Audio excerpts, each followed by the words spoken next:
Hi, ఎలా ఉన్నారు అందరూ? నేను ఈరోజు చూపించబోయే రెసిపీ వచ్చేసి ములక్కాడ సాంబార్. టేస్టీగా, కమ్మగా, మంచి ఫ్లేవర్తో ములక్కాడ సాంబార్ ఎలా చేయాలో చూసేద్దామా? దీనికి కావాల్సిన పదార్థాలు వచ్చేసి ఒక గ్లాస్ కందిపప్పు, ఒక పావు కేజీ ములక్కాడలు. ఇవి ముందు రోజే నేను కట్ చేసి పెట్టేసుకున్నాను నీట్గా. 2 టమాటాలు, 4 పచ్చిమిర్చి, 2 ఉల్లిగడ్డలు, ఒక వెల్లుల్లిగడ్డ.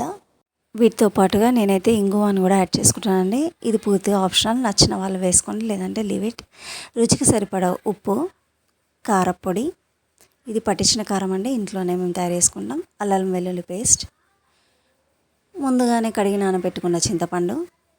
చింతపండు వచ్చేసి ఒక పెద్ద నిమ్మ సైజ్ అంతా తీసుకుంటే సరిపోతుందండి. మరీ ఎక్కువ పుల్లగా తినడం ఇష్టం లేని వాళ్ళు అలా తీసుకోండి, కావాలంటే ఇంకొంచెం ఎక్కువ తీసుకోండి. జీలకర్ర, ఆవాలు, పసుపు, సాంబార్ పొడి, దీంతో పాటుగా కొద్దిగా ధనియాల పొడి కూడా తీసుకుంటున్నాను. అప్పుడే ఫ్రెష్గా తీసుకొచ్చిన కరివేపాకు, ఎండుమిర్చి, మంచి నూనె తీసుకుంటున్నాను. ఇప్పుడు కుక్కర్లోకి ముందుగా నేను చూపించిన పప్పును వేసి 2-3 సార్లు శుభ్రంగా వాష్ చేసుకుంటున్నాను, ఎందుకంటే చాలా డస్ట్ ఉంటుంది కాబట్టి. ఆ తర్వాత పప్పు ఉడకడానికి సరిపడే విధంగా ఎసరు పోసుకొని ఉడికించుకోవాలి. పప్పు ఉడికించుకునే సమయంలో 1 టీ స్పూన్ పసుపు, కొద్దిగా ఆయిల్, ఒక 2 టేబుల్ స్పూన్ల కారపొడిని కూడా యాడ్ చేస్తున్నాను. ఇలా పప్పు ఉడికించుకునేటప్పుడే కారపొడి కూడా యాడ్ చేసుకుంటే తర్వాత పప్పు కారంగా అనిపించకుండా చాలా టేస్టీగా ఉంటుంది. పప్పు ఉడికేటప్పుడు పొంగిపోవడం అనేది చాలా కామన్ ప్రాబ్లం అయిపోతుంది ఇప్పుడు. దానికి ఒక చిన్న టిప్ అండి. పప్పు విజిల్ సెట్ చేసే ముందు దాని మీద ఒక 2-3 డ్రాప్స్ ఆయిల్ వేసామంటే పప్పు పొంగిపోకుండా చాలా చక్కగా ఉడికిపోతుంది. ఇప్పుడు మనం ముందుగానే కడిగి నానబెట్టుకున్న చింతపండులో నుంచి రసాన్ని వేడి చేసి ఉడికించుకొని పక్కన పెట్టుకున్న పప్పులోనైతే కలిపేస్తున్నాను. ఇలా చేయడం వల్ల వంట చక్కగా తొందరగా పూర్తయిపోతుంది. ఇప్పుడు స్టవ్ పైన మరొక గిన్నెను తీసుకొని దానిలోకి 2 టేబుల్ స్పూన్ల ఆయిల్ని యాడ్ చేస్తున్నాను.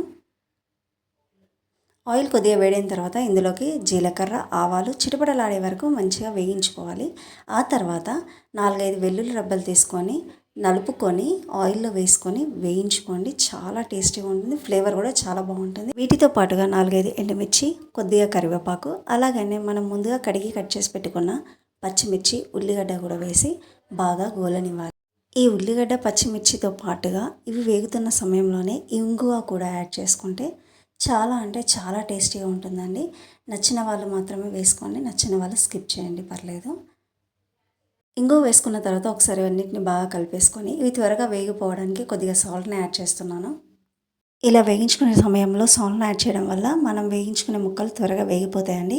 ఇప్పుడు దీంతో పాటుగా 1 టీ స్పూన్ పసుపు, 1 టీ స్పూన్ అల్లం వెల్లుల్లి పేస్ట్ వేసి అంతా ఒకసారి బాగా కలిపేసుకొని మనం ముందుగానే కడిగి కట్ చేసి పక్కన పెట్టుకున్న ములక్కాయలను వేసి అంతా ఒకసారి చక్కగా కలిపేసుకొని మూత పెట్టేసి 5 నిమిషాలు ఆయిల్లో మగ్గనివ్వండి. ఇలా ఆయిల్లో వేయించుకున్నారంటే ముక్క చాలా టేస్టీగా ఉంటుంది, ఈజీగా ఉడికిపోతుంది కూడా. ఇప్పుడు ముందుగానే కడిగి కట్ చేసి పెట్టుకున్న టమాటాలు కూడా ఇందులోకి యాడ్ చేస్తున్నాను. ఇప్పుడు మళ్ళీ ఒక 5 నిమిషాలు మూత పెట్టేసి స్టవ్ని సిమ్లోకి అడ్జస్ట్ చేసుకొని ఒక 5 నిమిషాల పాటు ఉడకనివ్వండి. చూడండి ఎంత చక్కగా ఉడికిపోయింది కదా. టమాటో, ములక్కాయ చాలా చక్కగా ఉడికిపోయిందండి. ఇలా ఉడికిపోయిందంటే సరిపోతుందండి, ములక్కాయ కూడా ఉడికిపోయినట్టే. చూడండి చాలా చక్కగా ములక్కాయ, టమాటా అన్నీ ఉడికిపోయాయి. ఇప్పుడు ఇందులోకి మనం ముందుగానే చింతపండు, పప్పు కలిపి పెట్టుకున్న రసాన్ని అయితే నేను కలిపేసుకుంటున్నాను. ఎందుకంటే ఇది ఒక 10 నిమిషాల నుండి 15 నిమిషాల పాటు బాగా మరిగించుకోవాలి. అలాగైతేనే ములక్కాయలకు పులుపు కూడా పడుతుందండి. ఆల్రెడీ మనం ఆయిల్లో మగ్గించుకున్నాం కదా, ఉడికిపోయాయి, సరిపోతుంది. కానీ పప్పులో ఉన్న టేస్ట్ కూడా ములక్కాయకు పట్టాలంటే ఒక 15 నిమిషాలు సిమ్లోకి అడ్జస్ట్ చేసుకోండి స్టవ్ని. ఇప్పుడు బాగా మరిగించుకోవాలి. ఇప్పుడు మనం కలిపేసుకున్న పప్పు చాలా చిక్కగా అనిపిస్తే మీకు సరిపోయే విధంగా నీళ్ళను కూడా యాడ్ చేసుకోండి. నేనైతే కొద్దిగా నీళ్ళు యాడ్ చేస్తున్నాను, బాగా చిక్కగా అయిపోయింది. అందుకే కొద్దిగా నీళ్ళు యాడ్ చేసి బాగా మరిగించుకోవాలి. ఒకసారి మొత్తాన్ని బాగా కలిపేసుకొని ఒకసారి టేస్ట్ చూసుకోండి. ఉప్పు, కారం సరిపోయిందా లేదా కూడా చూసుకోండి. సరిపోలేదంటే కారం కావాలి అనుకున్న వాళ్ళు ఇంకొద్దిగా కారాన్ని అయితే యాడ్ చేసుకోండి. నేనైతే ఫస్ట్ ఉడకబెట్టుకునేటప్పుడే కారాన్ని యాడ్ చేసుకున్నాను కాబట్టి నాకు మళ్ళీ కారం పట్టదండి, సరిపోయింది. ఇక్కడికే ఉప్పు, కారం 2 సరిపోయాయి. చాలా టేస్టీగా ఉంది. చూడండి ఇలా మరిగించుకోవాలి. ఇలా రోలింగ్ బాయిల్ అయ్యే విధంగా మరిగించుకుంటే ములక్కాయలకి పప్పు ఫ్లేవర్ కూడా పడుతుంది, అలాగే పులుపు కూడా పడుతుంది. ముక్క తింటుంటే చాలా టేస్టీగా అనిపిస్తుందండి. చూడండి ఇలా 10 నుండి 15 నిమిషాల పాటు స్టవ్ని సిమ్లోకి అడ్జస్ట్ చేసుకొని బాగా మరిగించుకోండి. అలా అయితేనే సాంబార్ చాలా టేస్టీగా ఉంటుంది.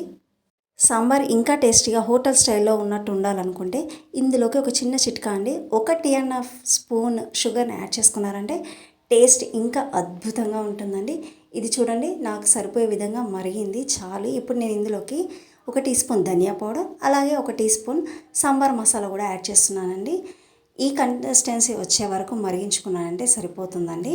ఇప్పుడు దించుకునే ముందు మనం ముందుగానే కడిగి కట్ చేసి పెట్టుకున్న కొత్తిమీరని చల్లుకొని ఒకసారి బాగా కలిపేసుకొని దించుకున్నారంటే అబ్బా, అద్భుతంగా ఉంటుందండి సాంబారు. అసలు జన్మలో మర్చిపోరు, వదలకుండా తినేస్తారు. తప్పకుండా ట్రై చేయండి. నా వీడియో కనుక మీకు నచ్చినట్లయితే ప్లీజ్ లైక్ చేసి సబ్స్క్రైబ్ చేసి నన్ను సపోర్ట్ చేయండి.